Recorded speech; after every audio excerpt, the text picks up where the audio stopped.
স্থাপত্য, সৌন্দর্য শৈলী, বিশ্ব রাজনীতির নিয়ন্ত্রণ এবং ঐতিহাসিক গুরুত্ব সহ নানান কারণে হোয়াইট হাউস মার্কিন যুক্তরাষ্ট্রের একটি অন্যতম গুরুত্বপূর্ণ স্থাপনা। মার্কিন যুক্তরাষ্ট্রের প্রেসিডেন্টের সরকারি বাসভবন এবং কার্যালয় এটি। একদিকে যেমন প্রশাসনিক কার্যক্রমের কেন্দ্র, অন্যদিকে এটি মার্কিন গণতন্ত্র এবং ঐতিহ্যের প্রতীক। এটি ওয়াশিংটন ডিসির পেনসিলভেনিয়া এভিনিউতে অবস্থিত। শুরুতে ভবনটি প্রেসিডেন্ট প্যালেস, প্রেসিডেন্ট হাউস বা এক্সিকিউটিভ ম্যানশন নামে পরিচিত ছিল। 1901 সালে প্রেসিডেন্ট থিওডর রুজভেল্ট আনুষ্ঠানিকভাবে এর নামকরণ করেন হোয়াইট হাউস। ভবনটির উজ্জ্বল সাদা রঙের কারণেই এই নাম পেয়েছে। 1814 সালে ব্রিটিশ সৈন্যরা হোয়াইট হাউসে আগুন ধরিয়ে দিলে ভবনের অভ্যন্তরীণ অংশ এবং ছাদ ধ্বংস হয়ে যায়। পরে এটি পুনর্নির্মাণ করা হয়।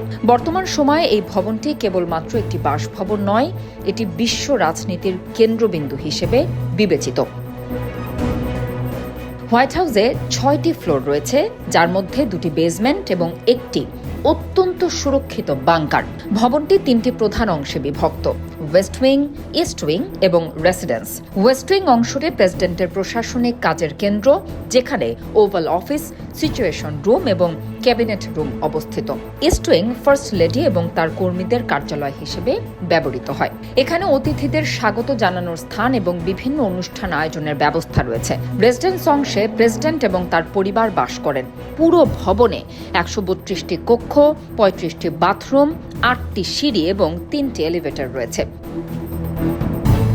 নিরাপত্তার দিক দিয়ে চিন্তা করলে হোয়াইট হাউসের নিরাপত্তা ব্যবস্থা অত্যন্ত কঠোর এবং এটি সিক্রেট সার্ভিসের নজরদারিতে থাকে। ভবনটির চারপাশে অত্যাধুনিক সিসিটিভি ক্যামেরা, সেন্সর এবং বুলেট প্রুফ জানালাও রয়েছে।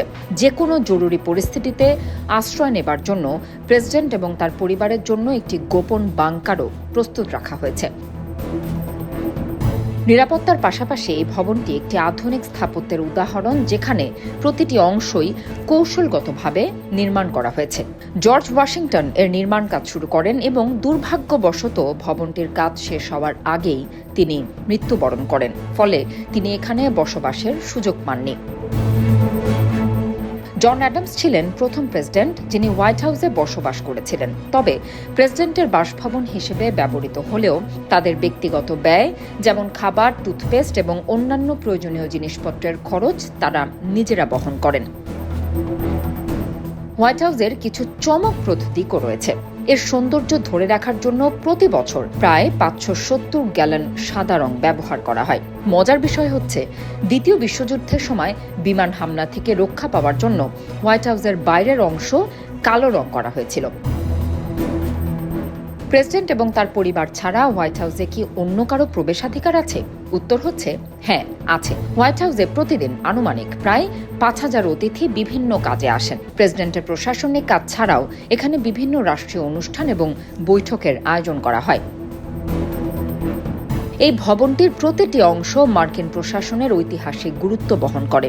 এটি কেবলমাত্র একটি বাসভবন বা কার্যালয় নয়, এটি এমন একটি স্থান যেখান থেকে বিশ্ব রাজনীতি পরিচালিত হয়। হোয়াইট হাউস তার স্থাপত্য, নিরাপত্তা এবং ঐতিহাসিক গুরুত্বের মাধ্যমে মার্কিন যুক্তরাষ্ট্রের একটি জীবন্ত প্রতীক হিসেবে দাঁড়িয়ে রয়েছে।